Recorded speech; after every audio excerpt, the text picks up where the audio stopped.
Hey guys, Discipline Magic here, and it's time for the second installment of MTG Legends. This series talks about all kinds of stories that I've heard about and hopefully you've heard about at Friday Night Magic or just casual friends of yours, whatever, who have been playing forever and have either seen these occurrences firsthand or at least heard about them. Now, some of these are apparently urban legends or not exactly provable, like, for example, ripping up a certain Chaos Orb card. But some of them, well, have video evidence, like, for example, this story. This is pretty legendary, and it's very close to my heart personally, because it's totally something I would do. I actually had to double check that it wasn't me in the footage. This one has to do with the man, the myth, the legend, Brian frickin' Kibler. Rumor has it, that's his actual middle name. So apparently he was at Grand Prix San Diego in, I want to say like 2014, something like that. It was a while ago. That's not important, but what is important is that eggs was still legal back then. So it was Brian Kibler running, some god-awful net deck, I'm sure, and Nathan Holliday running eggs. Eggs is notorious by itself, it could be its own Legends video, for being one of the only decks, if not arguably the only deck, that has ever been banned, not based on overpoweredness, just solely based on annoyingness, just the amount of time of players' lives that it wasted. Just think about that. Wizards never does that. They never ban a deck just based on annoyingness. Otherwise, Lantern Control, anything like Lantern Control. Can't really think of any more examples that are just utterly toxic to play against, except for, well, red, white, blue draw right now in Standard. And people will say, okay, Cawblade, but not really, because that was overpowered. I mean, that was just unbelievably ungodly powerful and annoying because of it. No, Eggs was just annoying. It was a giant waste of time. And, not to say that it wasn't powerful, it clearly was. So yes, Eggs players not very well respected at this particular tournament, or any of them. And of course the announcers had trouble keeping it to themselves, which, why should they? It's a toxic god-awful deck and anybody playing it should be ashamed of themselves and banned from ever playing Magic again. Now, I didn't exactly look up specifically how the card interactions work or how Eggs works in general, but it's some kind of near infinite loop where you do this thing, then redo it, then undo it, then redo it, then undo it, and it takes 30 minutes to go off. It is the biggest waste of time ever. And the major problem with it, from what I heard, was that you would never end your turn. So if you were going 2 turns, it didn't matter. You hit the 50-minute limit for the round, you're never going to end your turn. You could be sitting there for 30, 40 minutes doing the combo, and you could do it as slowly as you want and still seem to be playing reasonably quickly, and the round would just never end. This was just devastating to the tournaments. The tournaments would go until, way past the intended stop time because of jerks playing this garbage, and they were only playing it because they knew it could win. They didn't care about anybody else's time. They didn't care about anybody but themselves. So, typical net decker, typical toxic deck. Oh my god, I'm glad I didn't play back then. So there's one more thing I have to tell you before I roll the clip. Apparently F6 is kind of like F9 on X-Mage, except on MTGO. It just says, okay, let my opponent do whatever. It's either skip stack or skip to next main phase or go to next major phase or just whatever. It means I don't care. I'm not going to interact with everything. Don't make me hit okay every time they take an action. So Kibler knew that he was playing against Eggs because it's clear as day as soon as you see one component of it, or he probably had his team scouting because, well, that's what they do. So check this out. We've got Nathan starting to go off on the combo. All right, so he has a second Sunrise in hand, and here he goes. Ryan Bogner. I would normally say put on your seatbelts, but loosen up the seatbelt. And the F6 Brian Kibler comes puts an in. F6 emblem into play. Oh yes, it's the legendary, well-known card, F6 Emblem. By the way, I'd say I apologize for the crappy audio, but 100% their fault. Tragically, apparently, both of them swallowed the microphone. I guess somebody went past and accidentally bumped the announcing booth and they both swallowed their mics but decided to continue anyway. And I do believe that they bought those microphones at the local pawn shop on the way to the tournament. Seriously, a better mic than that is about $30. For God's sake, get it together. Anyway, Kibler puts in the F6 emblem, which means I'm skipping everything, and the announcers know exactly what he's going for. They're like, oh, I get it. MTGO reference. Ha, funny. It's a bit of a protest against Eggs. It's kind of like the ha, he's going to do all this infinite crap. I don't want to sit there and nod and acknowledge every single, thing that he's doing. Probably not a legally recognized move, honestly. But, whatever. The intent was there. I get it. Is that where this ended? Is that the end of the joke? Oh, hell no. Oh, that's great.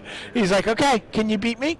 Yeah, and judging from what I've seen so far from Nathan Holliday's hand, it looks like he can, although it's very early in the combo process, and there's certainly a chance that he fizzles, as we say, meaning that attempts to win the game in this turn and then doesn't. And I don't think, we won't subject you to all 3 games of this match, I think. That would be fair. I think we'll try to move over, but, if we start a top 8 and we don't start on a Brian Kibler match, I like Kibler as much as the next guy, but you don't like him as much as the next guy. You're right.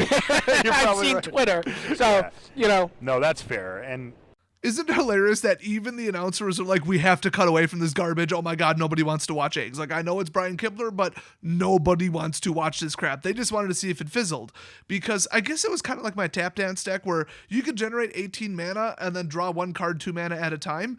But if in your top 9 cards, actually in that deck it would be 16 out of the 18, if you don't hit a certain card, you're not going to win. I mean, if you don't hit a blue on tap spell, it's going to stop. You're going to stall out. And I guess that's how this works. Also, it is possible that Nathan could have slipped up. He could have missed a trigger, cast something out of order, and then, oops, the whole combo loop thing just falls apart. But wait, there's more. Oh, twin cast. wow, I haven't seen that. All right. And you're Brian Kibler hits concede game. Kibler's laughing, but yeah. You've already seen my list. Yeah. So Kibler actually makes the very intelligent move to say, oh, okay, that's probably enough. You're unbelievably likely to win. I'm going to save time here because you're going to get the win anyway. It's just, do I want to waste 10, 20, 30 minutes of the round and then possibly go to time? No. So ding, ding, round 2. All right, reshape. All right, and once again, we see the Kibler F6 button come out. Now, for those of you that don't play on Magic Online, the F6 button is one of my friends. It's a button that you hit. Basically says, I will do nothing else for the rest of this turn. It says, I yield all priority triggers, everything, just go. So the combo starts going off, and it looks like he's like 1 card away from it fizzling. It is possible. I mean, then he like pulls another little cantrippy kind of thing, and then just barely pulls it out again. And you might have noticed that Brian Kibler has 2 Tarmogoyfs on the field. So, like, his deck ain't no joke either, and so it's 20-12, and Nathan's a little concerned that if it fizzles, he's going to die on the next swing. It is possible he's starting to counter it out because the combo's not looking good. And then since it's so damn boring, they just cut away from the game. They just go watch a different game. Right before they cut away, though, the announcers thought of a brilliant strategy, which, by the way, is not legal with the current rules. Maybe he could Echoing Truth the F6 emblem if Brian's not paying attention and then time him out. Time him out. Wow. See, that's the kind of outside-the-box thinking that you need to be an expert Magic player. Why are they even announcing? Why aren't they participating in the tournament? Jeez. For the record, you cannot remove emblems from the game. Also, for the record, kind of trumps that last statement, that's not a real emblem. Hey, by the way, I've gotten a couple requests for me to apply as one of the announcers for the next Grand Prix. Yeah, because Wizards would totally hire me. Here's a little preview of what it would be like. All right, we'll let you know how this match plays off. We're going to go back to the to 2 people playing Magic. That's right. Oh, burn. They meant to imply that there's only 1 person playing Magic in that match, because it's just solitaire combo garbage, as usual. Literally every single person running like Storm or like, oh God, well, I think Ad Nauseam. I don't remember how that damn deck works. And Affinity and, even Splinter when that was legal, I'd be like, oh, look, it's 1 person playing that Magic. Can we get a game where there's 2 people playing Magic? I think people want to watch that. I love announcers that aren't afraid to speak their mind when something is really messed up and unwatchable. It's like self-deprecating humor, except they're deprecating the entire tournament scene, which, let's be honest, it deserves it. So, about 100 years later... And that's it. Wow. David Scharfman equalizes with 2 Wormcoil engines. comes back from the brink of death. So, And meanwhile, Rashad says, Brian Kibler, by the way, not actually in his seat at this point. no, he's not. Wait just a damn minute. Where the hell did Brian Kibler go? It appears he's not in his seat. And no joke, this was like 7 to 10-ish minutes later, I think. This is the same game. They cut back to the same game. Look at this board state. First of all, Nathan, get your damn battlefield straight. I've never seen such a disgustingly 45-degree crooked graveyard. Nobody can tell which ones of your lands are tapped because they're kind of off by 25 degrees. Get it together, for God's sake. I think he's just being messy because Brian Kibler got up and left. So the question is, where the hell is Brian? He's probably talking with his friends. Actually, is that a shoe? Is that a foot? He might be just tilted back a bit. Nope, sorry, that's incorrect. I mean, he could be unconscious under He the also table. might be asleep, yeah. Oh, no, that's a he's still judge foot. No, that's And yes, that was a judge's hand. I think they said foot, but that was his hand. Seriously, where's Brian? Yeah, Kibler has found something better to do with his time. Ding, ding, ding. Third time's the charm. They are absolutely correct. Brian Kibler found something better to do with his time than play against eggs in the top 8 at a national tournament while on live stream. Yeah, can you see why they banned eggs? But where specifically is Brian Kibler? It's like a new game. Find Brian Kibler's Kibler. halfway through a tin fish plate over Yeah. across the street. It's like, can I get you anything? Yeah, I'm like, yeah, 'cause you'll still be doing this. You're probably gonna be pretty hungry. Yeah. He still hasn't found that Pyrite spell bomb. Maybe he forgot to put it in. That's Kibler's out at this point. So unfortunately, he didn't actually come back with food. The rumor that I heard was that he actually legitimately left, got some food, and came back, but he was only gone for like 10 minutes or something. I suppose it didn't matter because he knew that it was extremely likely that he would lose. But if his opponent, fizzled out or decked himself or made a mistake, he would actually lose the game by being gone. So I think he just got up, walked around, looked at the other games or something, but like legit, he was gone. Like they had no idea where he was. So yes, he did eventually come back. When they enter the battlefield, but everything else he can figure out if he wants to Not pay dead for it yet. or not. Almost dead. And Kibler's back says, am I dead yet? Yeah, I mean, he's in a pretty. And now Kibler has to watch him do this 9 more times. Not the whole thing, but just this last part. Red and white. Yeah, I would have gone up and left again. In fact, I would have even sat down. I've been like, am I dead yet? Oh, look at that board state. Bye-bye. Like, maybe the line is shorter at concessions now. I'm going to go give it a second look. You're left me. Oh, not me. Red I'll mana. choose not to. Red and white. So that's how many times he's done the Pyrite spell bomb, I think.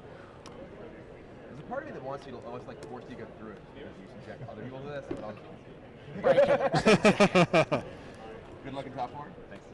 Congratulations. See you at the virtual. So at this point, all he needs to do is just loop the Pyrite Spellbomb, and that's it. So he's like, yeah, this is what I intend to do. And he's like, yeah, he ain't going to screw this up, whatever. So he just handshakes and lets him stop. I wouldn't have, oh God, I would have made him play that crap out. You chose that deck. You can keep on going. I hope you suddenly die of carpal tunnel. I don't think that that's actually a lethal thing, but he deserves it at this point for playing such a garbage deck. That, unfortunately, was not exactly the opinion of the announcers, who decided that they'd try to whitewash it, silver lining it just a little bit. I assume maybe like a Wizard staff member came over and said, can you stop taking a crap all over this deck? I mean, Brian Kibler getting up and leaving in the middle of the match because the deck is so toxic because Wizards was too stupid to ban the damn deck, and they were too stupid to even prevent it in the first place with a pre-ban, which they never do. The announcers, for one reason or another, decided that they were going to try to paint this in a positive light. Here's what they came up with. Nathan Holiday with eggs advances past Brian Kibler into, fastish game. Yeah, the game was effectively over fairly quickly. In terms of total turns spent, Yeah, in terms of turns, they were very fast they were games. very fast games. Oh, that's right. Marshall Sutcliffe and Brian David Marshall, everybody.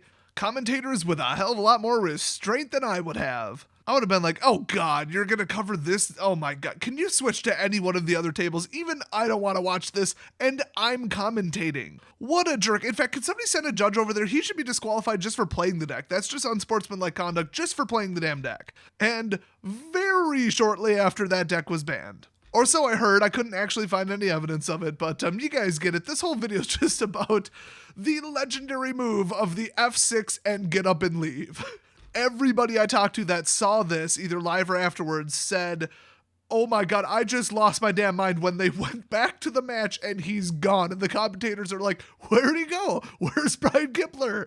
Like, is he still there and leaning back? Nope, he left. No, that guy left. He is out of here. Bye-bye, F6, adios. And then he comes back and he doesn't even flip the table. He's just like, am I done yet? Oh, okay, you know what? Screw it. I'm just going to handshake you. Brian Kibler, everybody. You can apparently get this wonderful pose of him on a playmat. Yeah. What the hell? I feel like anybody for whom pictures like that exist, they're a bit of a strange person. So, Brian Kibler, I'd almost give you ultimate legend status for pulling this hilarious mini prank. Little bit of a protest, kind of. Little bit of a, oh, what would you call it? A goof on your opponent, a goof on Wizards for letting something like this be allowed. But unfortunately, if you guys noticed at the beginning of this video, he's wearing a Star City Games shirt. I assume that means he plays for the Star City Games team or was sponsored by them. Ooh, sorry, that doesn't quite put you in top all-time legend status. I mean, it actually just about knocks you back down to screw you and screw Star City Games. You know, if I were to make a Legends video about them, it would probably be about their price manipulation. That might actually be the very lawsuit-worthy tightrope walking video that I might do next. Probably not. I'll give you the Spark Notes version. They were maybe possibly leaked some information ahead of time about what cards would be in MM1, I believe it was, or something about fetches, or I don't even remember. And then they bought them all. You know, why not? Basically insider traded but not illegal because it's not a registered asset or like commodity or, you know, like a security backed by cards or anything like that.